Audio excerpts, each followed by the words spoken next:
राधे राधे दोस्तों आप सभी का आपके अपने YouTube चैनल राधे कृष्णा में बहुत बहुत स्वागत है। दोस्तों आज इस वीडियो में हम कार्तिक महात्म के 23वें अध्याय की कथा का श्रवण करेंगे। तो आइए दोस्तों वीडियो को प्रारंभ करते हैं। श्री शुक्राचार्य ने कहा, हे राजा बलि, तुम्हारा राज्य प्राप्त करने के लिए ही अदिति के गर्भ से जन्म लेकर विष्णु इस रूप में तुम्हारी यज्ञ में आए हैं, इसलिए तुम उनको कुछ भी मत देना। तब बलि ने कहा, हे गुरुदेव, आप मुझे अधर्म का उपदेश क्यों देते हैं? घर आए याचक को दान न देना अधर्म का आचरण करना नहीं तो और क्या है? यदि विष्णु भगवान स्वयं याचक बनकर मेरे द्वार पर आए हैं तो इससे बढ़कर मेरे लिए सौभाग्य की और क्या बात हो सकती है। मैं जितने यज्ञ करता हूँ वे सभी विष्णु को प्रसन्न करने के लिए ही हैं। अतः बटुक रूप में भी वे जो कुछ मांगेंगे मैं उन्हें अवश्य दूंगा। इतने में वामन भगवान राजा बलि के यज्ञ मंडप में आ गए। तब बलि ने अर्घ आदि देकर उनका यथोचित आदर सत्कार किया। फिर हाथ जोड़कर बोला, हे नाथ, आपके दर्शन पाकर मैं कृतार्थ हो गया। अब आज्ञा दीजिए कि मैं आपकी क्या सेवा करूं। तब भगवान ने कहा, हे राजन, तप करने के लिए हमको 3 पग भूमि चाहिए। यह सुनकर राजा बलि ने हंसकर कहा, हे बटुक, तुमने यह क्या मांगा? कुछ धन, ग्राम, शहर तथा हाथी घोड़े आदि मांगा होता। यह सुन वामन भगवान बोले, हे दैत्यराज, मुझे किसी प्रकार का लोभन नहीं है। मुझे तो तप के लिए केवल इतनी ही भूमि चाहिए।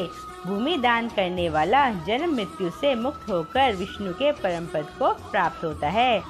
राजन, यह पृथ्वी सदैव किसी के पास नहीं रही। सारी पृथ्वी को भोगने वाला मानधाता जैसे राजा आज कहाँ हैं?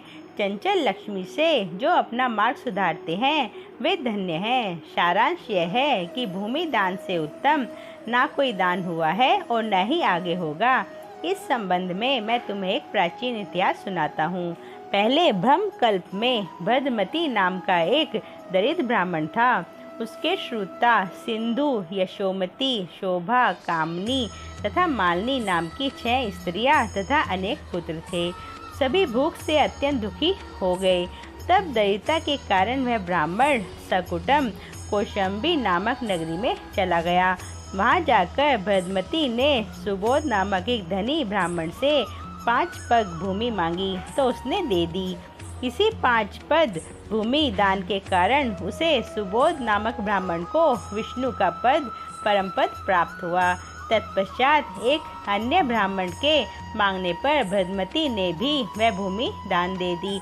इससे उसे मोक्ष की प्राप्ति हुई। इसी कारण कहता हूँ कि हे राजन, मुझे भी 3 पग भूमि दे दो, जिससे मैं भी मोक्ष का साधन प्राप्त कर सकूं। इतनी बात सुनकर राजा बलि जल युक्त टूटी वाला लोटा लेकर भूमि का संकल्प करने को तैयार हो गया। तब शुक्राचार्य जी तपोबल से अपना सूक्ष्म रूप बनाकर राजा बलि को संकल्प करने से रोकने के लिए लोटे की टूटी में जल रोककर बैठ गए। वामन भगवान शुक्राचार्य के मन की बात को जान गए। अतः उन्होंने एक तेज नोक वाली कुशा लेकर लोटे की टूटी के छेद में डाल दी, जिससे शुक्राचार्य की आंख फूट गई। इसके बाद राजा बलि ने 3 पग भूमि का संकल्प दे दिया। उसी समय भगवान विराट रूप धारण कर ब्रह्मलोक तक बढ़ गए और उन्होंने 2 पग में सारा ब्रह्मांड नाप लिया। फिर पांव के अंगूठे से ब्रह्मांड फूट गया और फूटी हुई मार्ग से पानी के अनेक स्रोत बहने लगे। भगवान विष्णु का पैर उस जल से धोया गया। वही लोक पावन निर्मल जल ब्रह्मा आदि देवताओं को पवित्र करता हुआ सप्त ऋषियों से सेवित सुमेरु पर्वत पर पड़ा तथा गंगा के नाम से विख्यात हुआ। यह दृश्य देख समस्त देवता तथा ऋषि मुनि स्तुति करते हुए बोले, हे अनंत मूर्ति, सबके स्वामी, आपको नमस्कार है। इस प्रकार स्तुति सुनकर भगवान ने सब देवताओं को उनका अपना अपना स्थान दिला दिया और बलि को रसातल भेजते हुए उसे वरदान दिया कि अग्नि में बिना मंत्र उच्चारण के जो हवन किया जाता है तथा कुपात्र को अपवित्रता से दिए दान का फल तुम्हें प्राप्त होगा। इस प्रकार भगवान ने देवताओं को सुंदर स्वर्ग तथा बलि और अन्य दैत्यों को रसातल दिया। इतना करते करके विराट भगवान पुनः वामन रूप हो गए। तब समस्त देवताओं तथा ऋषि मुनि ने भगवान की स्तुति की। तदनंतर वामन जी तप करने के लिए चले गए।